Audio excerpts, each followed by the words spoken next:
जिल्ह्याचे नेते माजी गृह राज्यमंत्री माननीय आमदार छत्रपती शिवाजी महाराज यांनी आपलं मनोगत व्यक्त करावं।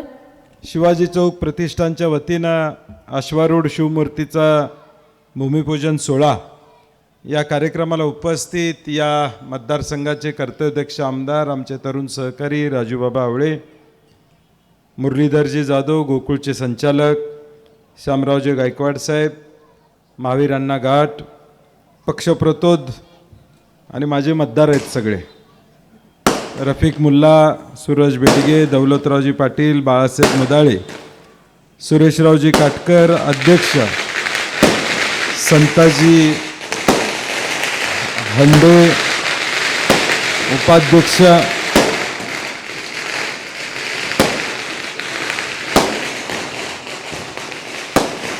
तसेच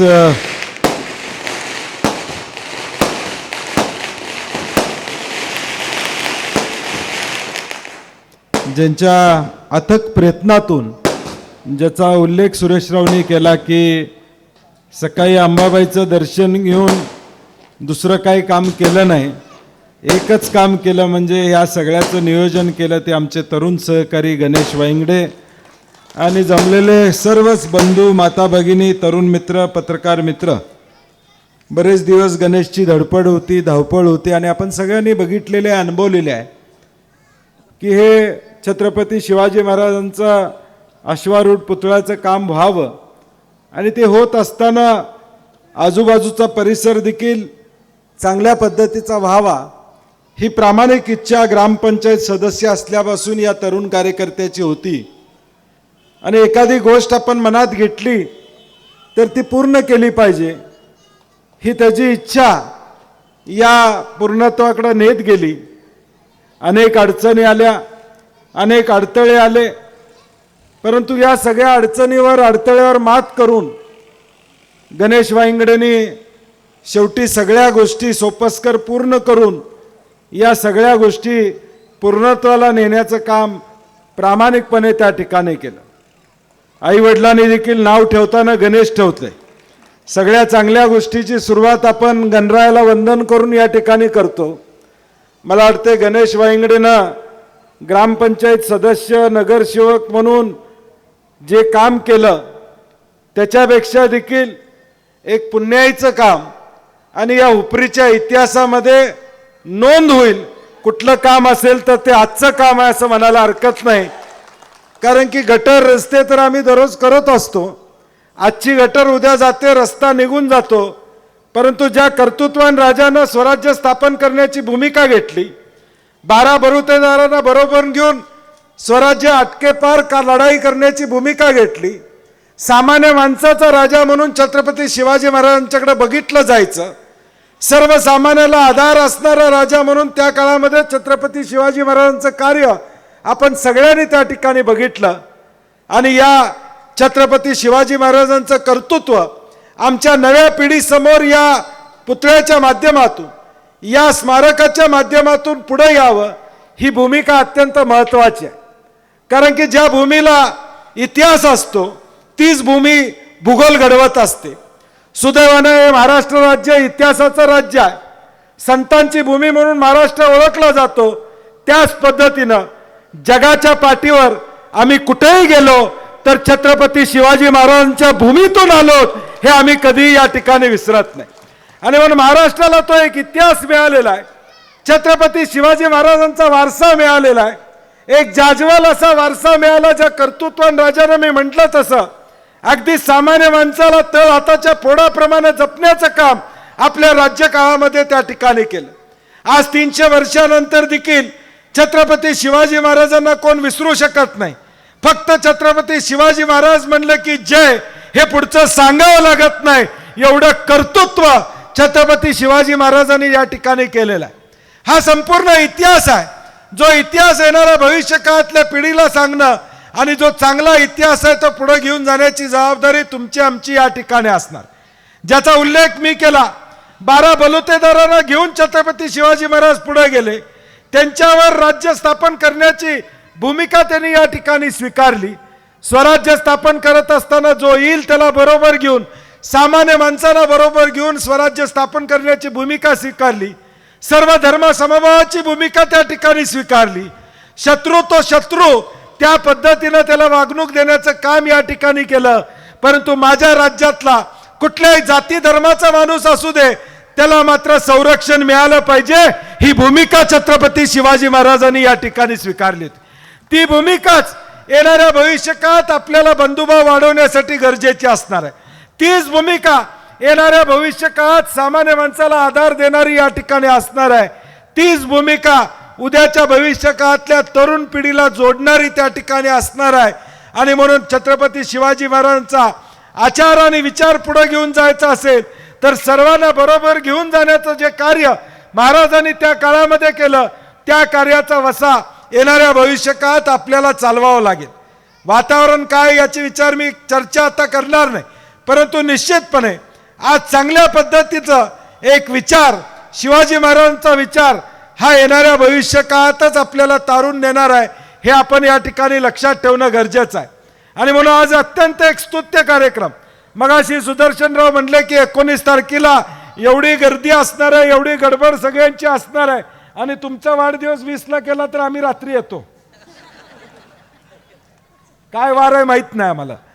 त्यामुळं त्यांनी इतिहास सांगितला की या चौकाचा इतिहास सांगितला, या चौकाचं उपरीतलं महत्त्व त्या ठिकाणी सांगितलं. आणि मला वाटतंय, मी म्हणलं मगाशी, ज्या भूमीला इतिहास असतो ती भूमी भूगोल घडवत असते. हुपरीला एक वेगळा इतिहास आपल्याला या ठिकाणी आहे, आणि त्या इतिहास पुढे घेऊन जाण्याचं काम या आजच्या कार्यक्रमाच्या निमित्तानं होतंय. मला वाटतं आता राजूबाबांनी 25 लाख त्या ठिकाणी दिलेले आहेत. अजून काय गणेश कमी पडले तर आम्ही सगळेजण मदत करायला कुठेही कमी पडणार नाही, हे जाहीरपणे आपल्याला या ठिकाणी सांगतो. आज चांगला कार्यक्रम आपण उपरीमध्ये करत असताना कालच का आज मी पेपरमध्ये वाचलं, 46 कोटीची पाण्याची योजना देखील आता उपरीला त्या ठिकाणी मंजूर झालेली आहे. सर्व पक्षीय नगरसेवक सगळ्यांचं अभिनंदन आहे की 46 कोटी रुपये या ठिकाणी मंजूर झाले. कारण की शेवटी पाणी हा एक महत्त्वाचा विषय आहे. शेवटी स्थानिक स्वराज्य संस्था या नगरपालिका ज्यावेळी झाल्या त्यावेळी एक उद्देश वेगळा होता. ग्रामपंचायतून उपरी झाली, हातकणंगले झाली, चंदगड झाली, आजरा झाली, या बारक्या ग्रामपंचायती ज्या मोठ्या होत्या त्या नगरपालिका नगर परिषदा झाल्या. पालकमंत्री असताना आम्ही माझ्या पद्धतीनं जेवढी मदत करता येईल तेवढी मदत करण्याचा प्रयत्न आम्ही त्या काळामध्ये या ठिकाणी केला. मग काही गोष्टी मला आठवत नाही आता काय काय दिलेलं, परंतु अनेक गोष्टी हुपरीला देखील देण्याचं काम त्यावेळी आम्ही त्या ठिकाणी केलं. उद्देश एवढाच की या नगरपालिका नगर परिषदा ह्या ताकदीच्या झाल्या पाहिजेत. आज जवळजवळ 46 कोटीची योजना 63 किलोमीटर पाईपलाईन यामध्ये असणार आहे. 4 का 5 टाक्या त्या ठिकाणी असणार आहेत. आणि यात फ्लोटिंग पॉप्युलेशनचा देखील उल्लेख समाविष्ट केलेला आहे. कारण की उपरीमध्ये स्थानिक लोक जेवढी आहेत तेवढी भाड्यानं राहणारी लोक 50% तेवढी उपरीमध्ये आहेत.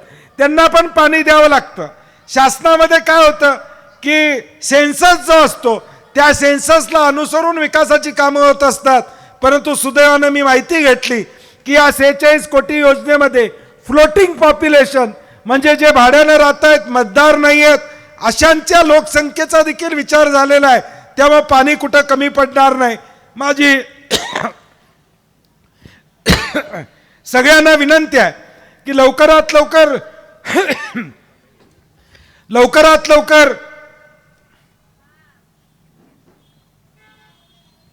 टेंडर काढावं, लवकरात लवकर काम सुरू या ठिकाणी व्हावं आणि लवकरात लवकर हुपरीतल्या सामान्य माणसाला स्वच्छ आणि मुबलक पाणी लवकरात लवकर मिळावं, हा प्रयत्न आपण सगळ्यांनी येणाऱ्या भविष्यकाळात या ठिकाणी करावा अशी माझी अपेक्षा प्रामुख्याने असणार.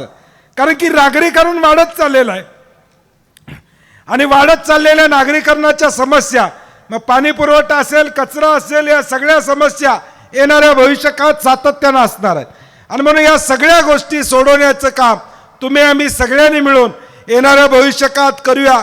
आमदार म्हणून माझी कुठं मदत लागत असेल, सहकार्य लागत असेल तर निश्चितपणे आमचं सहकार्य या ठिकाणी राहील. आपली मुदत मला वाटते आता किती उपरीची संपली, किती दिवस झाले. आता महावीर अण्णांना विचारा पाहिजे निवडणुका कधी लावणार आहेत. लवकर निवडणुका लागल्या पाहिजेत.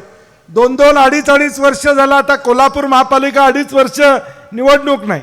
जिल्हा परिषद 1-1.5 वर्ष झालं निवडणूक नाही. तुमची प्रशासक मला माहित नाही किती दिवस झाले, 6 महिने, 1 वर्ष झालं प्रशासक. लोकशाहीमध्ये आम्ही एक व्यवस्था स्वीकारलेली आहे, लोकप्रतिनिधी आणि प्रशासन. ह्या व्यवस्था जर व्यवस्थित असतील तर ती संस्था व्यवस्थित या ठिकाणी चालते. 2-2, 2.5 वर्ष आमच्या निवडणुका होत नसतील तर अनेक अडचणींना लोकांना सामोरं त्या ठिकाणी जावं लागतं. बारके बारके विषय असतात, ते विषय कुणाकडे घेऊन जायचे हा सामान्य माणसाला प्रश्न पडतोय. आणि एकूणच या राज्यामध्ये आता निवडणुका झाल्या पाहिजेत. लवकरात लवकर सत्ता कुणाची हो हा विषय नाही आहे, परंतु किमान नगरसेवक असले पाहिजेत, किमान जिल्हा परिषद सदस्य असले पाहिजेत, किमान ते जनरल बॉडीला जाऊन काहीतरी बोलतील, कामं करतील, ही साधारणपणे अपेक्षा असते. कारण की ती व्यवस्था आपण स्वीकारलेली आहे. या व्यवस्था, पंचायत राज्य व्यवस्था आपण स्वीकारलेली आहे. लवकर निवडणुका झाल्या पाहिजेत अशी माझी अपेक्षा या ठिकाणी असणार आहे. कारण की लोकांचे प्रश्न, लोकांच्या अडचणी सुटणं ही काळाची गरज या ठिकाणी असणार आहे. आणि म्हणून आता कधी होतात, लोकसभा झाल्यावर होतात का विधानसभा झाल्या होतात मला माहीत नाही. म्हणजे आता आम्ही भाजपचे लोकांशी बोलतोय, ते म्हणतात विधानसभेनंतरच आहे. त्यामुळे 6 महिने का अजून निवडणुका होतील असं वाटत नाही. परंतु शेवटी लोकशाहीमध्ये या निवडणुका होणं गरजेचं आहे असं मला वाटतंय. कोण निवडून येतोय हा विषय त्यातला महत्त्वाचा नाही. त्या वार्डाला प्रतिनिधित्व असला पाहिजे, त्या वार्डाचं कोणीतरी नेतृत्व केलं पाहिजे. अनेक अडचणी येतात. आज CO येतात, वर्ष राहतात, निघून जातात, त्यांच्यावर कुणाचं वचक नसतो, ते काय करतात आम्हाला कळत नाही. अशी परिस्थिती अनेक ठिकाणी आम्हाला पाहायला मिळते. आणि म्हणून या सगळ्या पार्श्वभूमीवर माझी नगरसेवकांना विनंती आहे, तुम्ही जरी आता नसला तिथं तरी सातत्यानं जाणं येणं ठेवलं पाहिजे. नाही तर आता माझं संपलं भागलं असं म्हणून चालणार नाही. शेवटी लोकप्रतिनिधी माझी असतील, भविष्य काळात ज्यांना व्हायचं आहे त्यांचं असेल, सगळ्यांनी नगरपालिकेमध्ये आत्ता कारभार चालला तो व्यवस्थित चालला पाहिजे. COच्या माध्यमातून हे लक्ष ठेवणं गरजेचं आहे. कारण की शेवटी आमच्या कराचा पैसा आहे, आमच्या कराचा पैसा व्यवस्थित खर्च झाला पाहिजे, ही भूमिका आपल्याला मांडावी लागेल. कारण की 2.5-3 वर्ष निवडणुका नसल्यामुळं 1,15,000 कोटी रुपयाचं बजेट हे प्रशासकांच्या ताब्यात आहे. किती कोटीचं? 1,15,000 कोटी. मुंबई, पिंपरी चिंचवड, पुणे, कोल्हापूर, सोलापूर सगळ्या महापालिका, जिल्हा परिषद धरलं तर 1,15,000 कोटीचं बजेट हे फक्त आता प्रशासकांच्या ताब्यात या ठिकाणी आहे. आणि म्हणून ते पैसे खर्च झाले पाहिजेत, चांगल्या कामाला खर्च झाले पाहिजेत. आता 46 कोटीची योजना अण्णा मंजूर झालेली आहे. लवकर काम सुरू होऊन ताबडतोब चांगल्या पद्धतीचं काम, दर्जेदार काम होईल, हा प्रयत्न आपण सगळ्यांनी मिळून येणाऱ्या भविष्यकाळात करूया एवढी अपेक्षा व्यक्त करतो. पुन्हा एकदा गणेश वायंगडेचं मनापासून अभिनंदन करतो. आज रात्री झोप लागेल त्याला वाटते.